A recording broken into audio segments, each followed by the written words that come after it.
Hello दोस्तों, आप लोगों का फिर से स्वागत है अपने ही यूट्यूब चैनल डिजिटल क्लासेज मछा में। और हम लोग आज नया टॉपिक साइंस पे डिस्कस करने जा रहे हैं। जैसे कि साइंस क्या है, साइंस का उत्पत्ति कैसे हुआ है और साइंस का विकास कैसे हुआ है, इस सारी बातों पर आज हम लोग चर्चा करेंगे। आइए तो हम लोग देखते हैं कि साइंस के बारे में।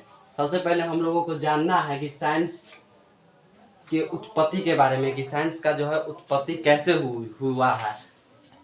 तो देखिए साइंस जो है ये ग्रीक शब्द है। साइंस जो है आपका ये, अब हम लोग जान लेते हैं कि साइंस के बारे में, कि साइंस क्या है, साइंस का उत्पत्ति कैसे हुआ है, साइंस का विकास कैसे हुई है।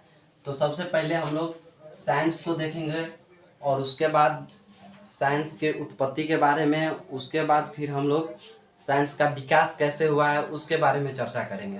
तो सबसे पहले देख लीजिए, साइंस जो है आपका ग्रीक शब्द है। साइंस जो है आपका ग्रीक शब्द है और वो साइंटिया नामक शब्द से उत्पन्न हुआ है। साइंटिया नामक शब्द से जो है साइंस शब्द का जो है उत्पत्ति हुआ है।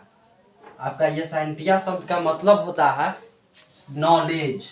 आपका साइंटिया शब्द का मतलब क्या होता है? नॉलेज। और नॉलेज को हम लोग हिंदी में कहते हैं जानना, या नहीं तो ज्ञान। ठीक है। तो साइंस शब्द जो है आपका, साइंटिया शब्द जो है आपका, जो है साइंटिया शब्द से जो है आपका साइंस वर्ड निकला हुआ है। और साइंस जो शब्द है आपका ग्रीक शब्द है। और साइंटिया शब्द का मतलब होता है नॉलेज। नॉलेज यानी कि जानना, या नहीं तो आप इसको ज्ञान कह सकते हैं। अब हम लोग जान लेते हैं कि साइंस का विकास कैसे हुआ। साइंस का विकास जो है, अभी हम लोग देख रहे हैं दुनिया भर की सारी चीज़ें जो है ये सब साइंस का ही देन है। जैसे कि मोबाइल हो गया, जैसे कि आपका लैपटॉप हो गया, कंप्यूटर हो गया, ये सब क्या है? सब ये सब जो है साइंस का ही दिया उसको। तो अब हम लोग जो है आगे चलते हैं साइंस के क्लासिफिकेशन पे। साइंस का वर्गीकरण जो है उस पर चलते हैं। साइंस हम यहाँ पे लिख देते हैं साइंस का वर्गीकरण।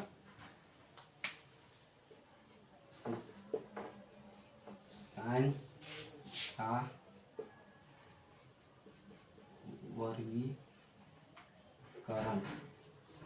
साइंस का वर्गीकरण जो है मुख्यतः 3 भागों में किया गया है।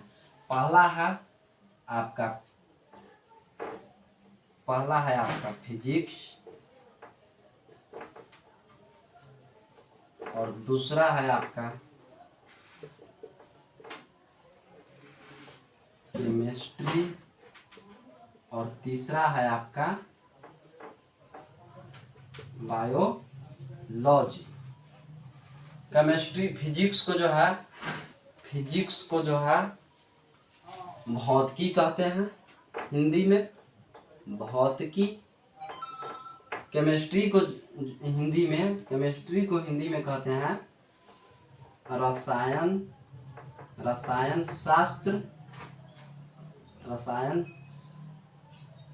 शास्त्र। और बायोलॉजी को हिंदी में कहते हैं जीव विज्ञान। अब हम लोग एक एक करके सभी को, जैसे कि फिजिक्स है, केमिस्ट्री है, बायोलॉजी है। सबसे पहले हम लोग फिजिक्स को देख लेंगे कि फिजिक्स क्या है हमारे जीवन, और फिजिक्स का इम्पोर्टेंस क्या है। उसके बाद फिर केमिस्ट्री क्या है, केमिस्ट्री का इम्पोर्टेंस क्या है, फिर बायोलॉजी का इम्पोर्टेंस क्या है, फिर एक एक करके सबका क्लासिफिकेशन, ये सब हम लोग अगले लेक्चर में जानेंगे। तो आज के लिए इतना ही। Tata bye bye.